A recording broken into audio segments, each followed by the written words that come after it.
নমস্কার, কেমন আছেন সবাই? অনেক দিন পর গিনেস বুকে একটি বড় ভিডিও নিয়ে এসেছি। যেহেতু আমি ছোট ছোট ভিডিওই এখন করছি কলকাতায় যে কদিন রয়েছি, কিন্তু এটি ছিল সেদিন আমার মামাবাড়ির নারায়ণ পুজো। তো সেভাবে আমি হাতে আমাদের বাড়িতে নারায়ণ পুজো হয়েছে, ততদিনে তো আমার বাবা মা ছিল, তারা নিজেদের মতো গুছিয়ে করেছে, কিন্তু আমি সেভাবে নিজের হাতে কখনো কোনো কিছু পুরোপুরি করিনি। লক্ষ্মী পুজো করেছি বা অন্যান্য পুজো, কিন্তু নারায়ণ পুজোর যে কী কী নিয়ম সেটা আমার ভালো করে জানা ছিল না। তো এবার আমার ইচ্ছেই ছিল যখন আমি কলকাতায় আসব, তো সেই সময় আমার মামার বাড়িতে নারায়ণ পূজার বড় ঠাকুরের পুজোর সময় এই যে অমাবস্যা তিথিটা থাকে, তাতে এই মামার বাড়িতে এই পুজোটা হয়। এটা আমি ছোট্টবেলা থেকে দেখে আসছি। যবে থেকে মামার বাড়ির বাড়ি হয়েছে তবে থেকেই সত্যনারায়ণের পুজো আর বড় ঠাকুরের পুজো, সাথে জন্মাষ্টমী আর কালী পুজো, এটা আমার মামার বাড়িতে হয়। আর অন্যান্য যেসব পুজো, অন্নপূর্ণা পুজো বা লক্ষ্মী পুজো, কার্তিক পুজো, বিশ্বকর্মা পুজো হয়, যেহেতু আমার মামার বাড়িরা সবাই ব্যবসায়ী, তো সেখানে সব পুজোই হয় আমার মামার বাড়িতে মোটামুটি। আমাদের ইচ্ছে ছিল যে এবারেও আমি যখন আসবো তখন এই পুজোটা পুরোটা আমি রেকর্ড করে নিয়ে যাব, যাতে আগামীতে কখনো যদি আমার বাড়িতে পুজো হয় আমি যাতে সেটা পুরোপুরি সুষ্ঠুভাবে করতে পারি।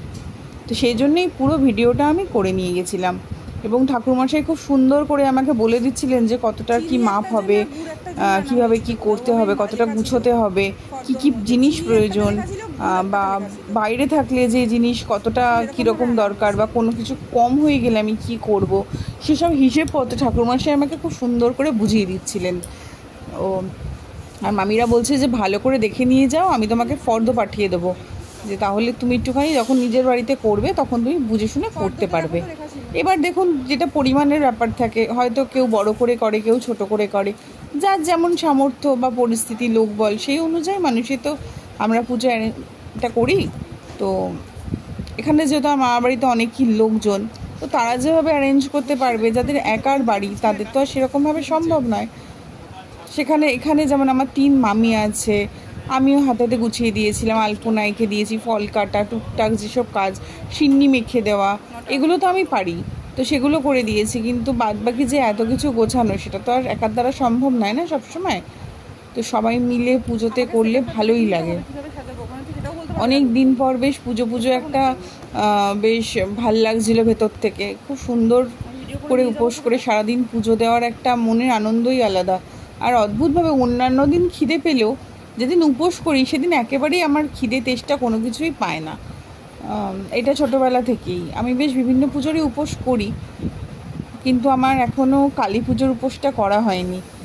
যে বছর আমার মা মারা যায় সে বছর আমার ইচ্ছে ছিল আমি কালী পুজোর উপোসটা করব, কিন্তু কালী পুজোর 3 দিন আগে আনফর্চুনেটলি আমার মা মারা যায়।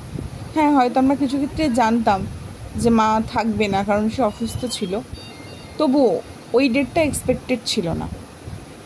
তো সেই জন্য আমি ভেবে নিয়েছি আমি আর কখনো কালী পুজোর এক একটা মানুষের এক একটা মনের মধ্যে স্মৃতি দাগ কেটে গেলে না, সেটা সহজে ভোলা যায় না।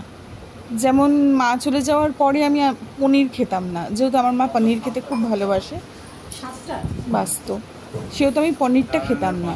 কিন্তু আমার এক বন্ধুর মাসির বাড়িতে যখন আমি যাই, তাদের বাড়িতে রামনবমী হতো, তো তখন সেই মাসি আমাকে বলেছিল যে তুই যে খাচ্ছিস না, তোর মায়ের কি খুব ভালো লাগছে ওপর থেকে দেখতে, কারণ যেহেতু তুই এটা খুব ভালোবাসিস। তো সেই দিন মাসি জোর করে আমার মায়ের চলে যাওয়ার প্রায় 2 বছর পর আমার পাতে পনির তুলে দিয়েছিল। তো সেই থেকে খাই, এবং পরে আমি ভেবেছিলাম যে আসলে তখন তো সদ্য মা চলে যাওয়ার একটা অন্যরকম শোক ছিল, তখন বুঝতে পারতাম না। এখন যত দিন গেছে আস্তে আস্তে পরিস্থিতি অনেকটা স্বাভাবিক হয়ে যাওয়াতে এখন বুঝতে পারি যে মা বাবা সবসময় চাইবে যে তার সন্তান ভালো থাকুক, তো সেটুকুনি। আর এই যে এখানে খুব সুন্দর করে গুছিয়ে গেছে, আর মামিরা সব সিন্নি প্রসাদ খুব সুন্দর গুছিয়ে দিয়েছে, আর ঠাকুরমশাই এখন ঘটের যে প্রস্তুতি সেইটা করছে, ঘট বসানোর নারায়ণের। খুব সুন্দর করে পুজো হচ্ছিল সেদিন মামা বাড়িতে, তো মনটা ভালো লাগছিল। এই তীরকাঠি বসছে। আমি যেহেতু পুরো ভিডিওটাই রেকর্ড করে নিয়ে গেছি, সেটাই ভাবলাম আপনাদের সাথে পুরোটাই শেয়ার করি। অন্যান্য সময় অনেক কিছুই কাট করি বা স্প্লিট করে দিই, স্কিপ করি, অনেক কিছুই থাকে, কিন্তু এটা ইচ্ছে করলো যে নিয়মটা একটুখানি সবার সাথেই শেয়ার করি, সেই জন্যেই।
যে প্রদীপ প্রজ্বলিত হচ্ছে, এই প্রদীপটা যে পুজো করে, যার নামে সংকল্প হয়, সে জ্বালালেই ভালো হয়।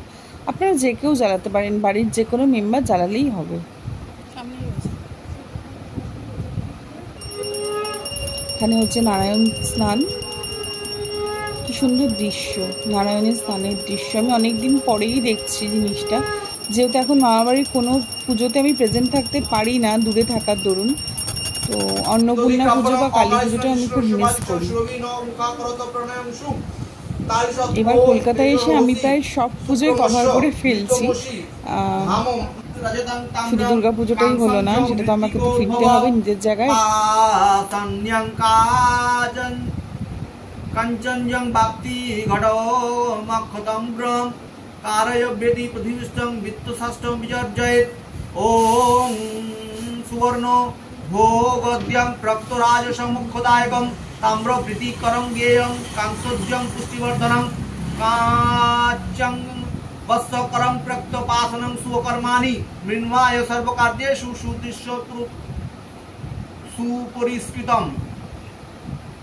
ওং সুবর্ণ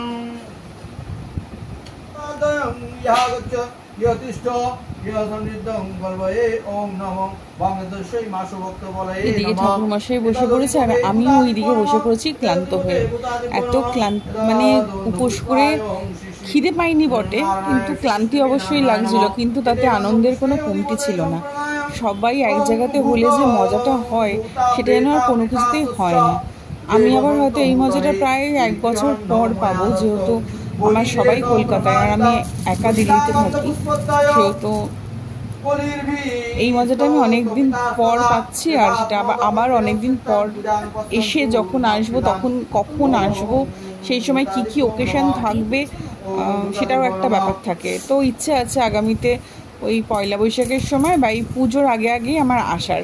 কলকাতায় হয়তো পুজোটা এরপরে আর কখনোই সেভাবে কাটানো হয়ে উঠবে না। এই সবাই মিলে পুজো করতে করতে একটা গল্প করা, একটা আড্ডা দেওয়া, একটু মজা। এই যেখানে হচ্ছে এখন আরতি,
নারায়ণ পুজো সেরে সবাই চলে এসেছি ছাদে।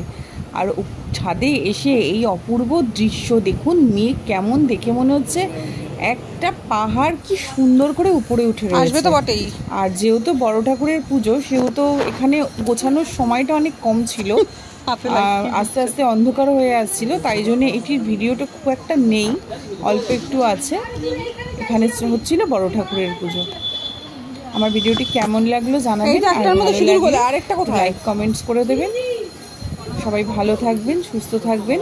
কলাপাতার মতো কথাই বলছে, সামনে একটু সিঁদুর গলা, এটা এখানেই ছিল। তাহলে পরের একটি ভিডিও নিয়ে আসবো, আর সবাই জানাবেন আপনাদের ভিডিওটি কেমন লাগলো, একটু কমেন্ট পেলে আমি ভিডিও পোস্ট করতে ভালো লাগে। ওই যে গ্যাস ফর্ম করার অবস্থাতেই আছে। সবাইকে অনেক ধন্যবাদ। আজ এইটুকুনি।